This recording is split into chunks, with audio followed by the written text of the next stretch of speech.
Hey guys, we're here with another tier list. This one is the Terraria bosses tier list. We are ranking these bosses on how difficult they are. So why are they all like in order? I'm just gonna mix them up a bit, you know, to kind of get make it more entertaining. So the first one, Eater of Worlds. The first time you fight it, it can be pretty tricky. Oh, also, I forgot, we need to land some rules. So first rule, we are only doing the vanilla Terraria bosses. Second rule, we are doing these when you fight them. We are ranking them only by if you fight them with the gear that fighting them. So we're not saying like, oh, when you fight the Eater of Worlds with the Terra Blade, that doesn't count. So the different things we have are extreme, hard, medium, mediocre, easy, and baby mode. So first one, the Eater of Worlds. It's kind of hard the first time you fight it in a world, but after that, you can just hold down your melee, the War Axe of the Night, and kill it instantly. So mediocre. The Brain of Cthulhu. His expert ability can be kind of tricky, but it's still a really easy fight. So I'm gonna put him at mediocre. Skeletron, easy, because when you do fight him, you usually fight the Queen Bee first, and the Bee's Knees absolutely owns Skeletron. The Wall of Flesh, if you try to beat it like a normal human being, it won't work, but if you just use the space gun the entire fight, you have a pretty high chance of winning, so medium. The twins are the hardest mechanical boss. They are insane. Especially on expert mode, it's a dual, like, Eye of Cthulhu thing, and it's just so hard, so hard. Santa NK1, it's the Naughty Presence ability is kind of tough, but not really, so medium. Destroyer. So easy, dude. So easy. Destroyer, get your life together, man. Skeletron Prime, he does some attacks that are pretty powerful, so we'll put him in medium. Golem, hard. It's just because after you whack him for a little bit, the lasers that he shoots out of his eyes do so much damage. Like seriously, they do insane. Duke Fishron, extreme, right away. Duke Fishron is so hard, especially on expert. He's so fast. All of his attacks are either a bunch of things that's impossible to dodge, or a thing that does a lot of damage. So, Lunatic Cultist, I'll put him. Dragon attacks kind of good, and of course the laser does a lot of damage. But the actual thing himself. Also, the Lunatic Cultist can be cheesed using fireworks, so we'll put him in mediocre. Moonlord, extreme. Moonlord is the final boss, and it deserves to be the final boss. It is so hard. His death laser attack does so much damage, so you need to use a block. There are strategies to beat him, but Ogre, easy, doesn't have a lot of health. Oh god, what is that guy called again?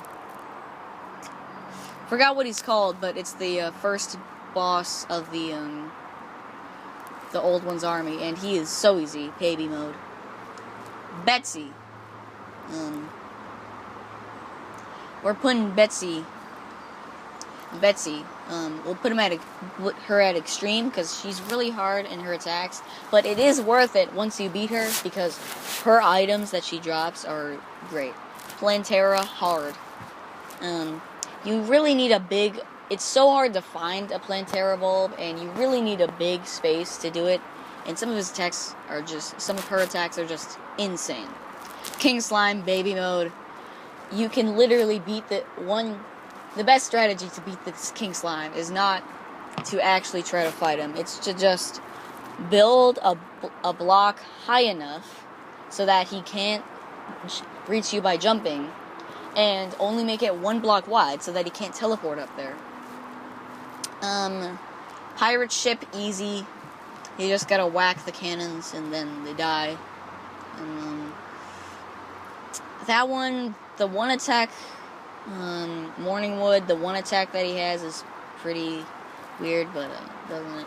Pumpkin, medium, because his attacks aren't really that good, and it's pretty much just a slightly harder Skeletron. Everscream, pretty much the exact same thing as Morningwood, so I have Cthulhu, easy. Expert, he's still pretty easy if you use grenades or a space gun on Expert. And on normal mode, he's just so easy to beat. Like, seriously, so easy to beat. Ice Queen, hard. It's the same thing with Betsy. She's really hard to fight and defeat, but her items are really good. Martian Saucer. I'll put it at hard, but I can see if people would put it at extreme because that one laser attack is good. But it can be really cheese just by hiding somewhere and having like a yo-yo that can reach out.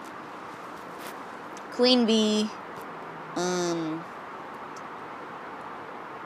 easy, because with the slime mount and the space gun or the mini shark, she can be really easy to filly. Solar Pillar, hard, because the enemies do so much damage and they're really fast. I believe this is the Nebula Pillar. No, this is the Stardust Pillar.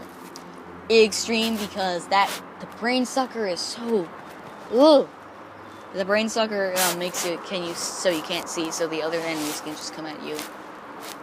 The other two pillars, I'll put them at medium, because the attacks aren't that good.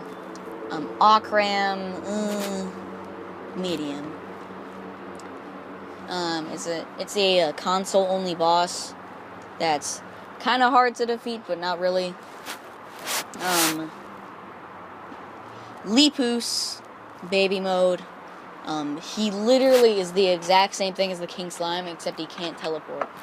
Instead of teleporting, Lepus just lays an egg, and then that egg can turn into another Lepus, which this fight is so easy. Turkor, put it at mediocre. Then, so Turkor acts like every time you defeat a head, it regrows that head, but with a second more head. But while it doesn't have any heads, you can hit its thing and spin. Then the Goblin Shark is pure speculation, because the update that will contain the Goblin Shark has not been released yet. The clip that we do have of the Goblin Shark is it is a pre-hard mode mini boss that summons when you fish during a blood moon. It jumps out of the water and spits at you. It doesn't look that hard, so I'll put him at easy for now. And yeah, this is the tier list. Again, if anyone disagrees, put what you disagree about in the comment section below. And yeah, so bye.